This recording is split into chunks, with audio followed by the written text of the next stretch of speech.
नमस्कार दोस्तों, आज हम पढ़ने वाले हैं रक्त परिसंचरण तंत्र मतलब ब्लड सर्कुलेटरी सिस्टम। ये दो भागों से मिलकर बना है, ब्लड और हार्ट मीन्स हृदय। अब पढ़ेंगे ब्लड के बारे में। रक्त एक स्पेशल कनेक्टिव टिश्यू है, मुख्य संयोजक है जो प्लाज्मा एवं फॉर्म्ड एलिमेंट से मिलकर बना होता है। मुख्य संयोजी ऊतक इसलिए कहा गया है दोस्तों यहाँ पे, क्योंकि यह रक्त है जो शरीर के एक भाग को दूसरे भाग से जोड़ता है।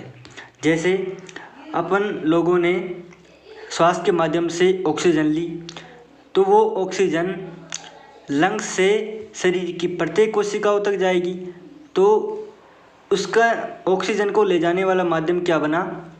रक्त बना दोस्तों। इसलिए इसे मुख्य संयोजी ऊतक कहते हैं।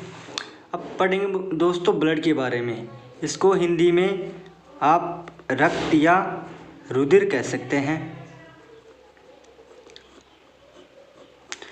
ये भी दो भागों से मिलकर बना है, प्लाज्मा एवं फॉर्म्ड एलिमेंट्स।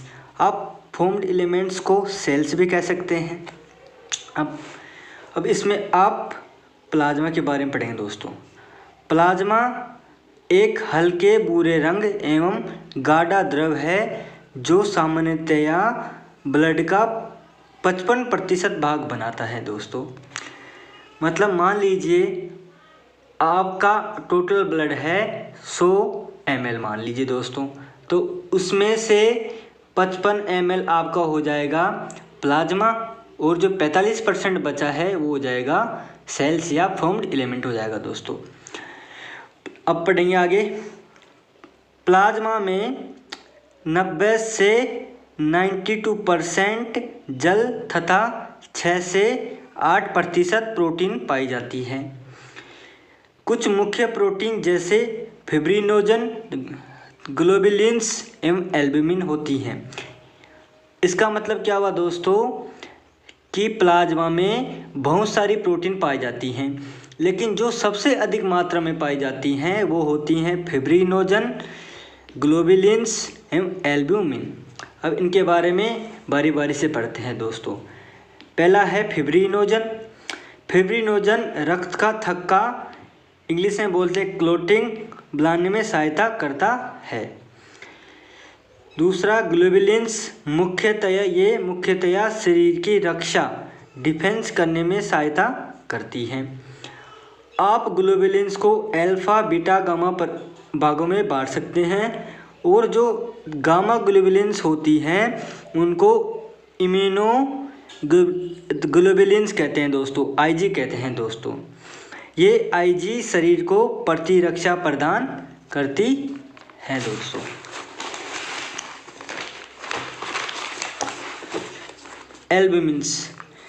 एल्ब्यूमिन्स रक्त को ऑस्मोटिक बैलेंस प्रदान करते हैं। इसका मतलब क्या हुआ? इसका मतलब ये हुआ कि जो रक्त की जो प्रासरण क्षमता होती है उसको मेंटेन करके रखते हैं दोस्तों।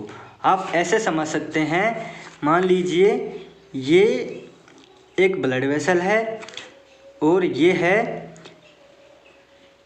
ECF, एक्स्ट्रा सेलुलर फ्लूइड है, ये ब्लड जा रहा है।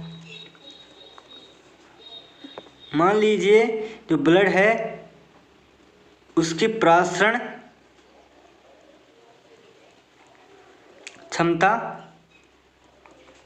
इस फ्लूइड से ज़्यादा हो गई तो क्या होगा दोस्तों? जो यहाँ का द्रव है वो रक्त में जाने लग जाएगा। इससे क्या होगा? जो रक्त का टोटल आयतन है वो बढ़ जाएगा और इससे क्या हो सकता है? बीपी बढ़ सकती है दोस्तों। इसलिए ब्लड और ECF का प्रासरण मेंटेन करने के लिए एल्ब्यूमिन प्रोटीन जिम्मेदार होती है। प्लाज्मा में रक्त का थक्का बनाने वाले कारक फैक्टर्स फॉर क्लोटिंग इनएक्टिव अवस्था में पाए जाते हैं। इसका मतलब क्या हुआ दोस्तों, जो अपना प्लाज्मा होता है उसमें कुछ फैक्टर्स पाए जाते हैं, वो रक्त का थक्का बनाने में सहायता करते हैं। अब यहाँ पे एक इम्पोर्टेंट चीज़ आ गई दोस्तों, जो प्लाज्मा होता है उसमें से आप यदि क्लोटिंग फैक्टर्स को निकाल दिए जाओगे, जो बचा हुआ पदार्थ मिलेगा उसको बोलेंगे सीरम। मान लीजिए ये मेरे पास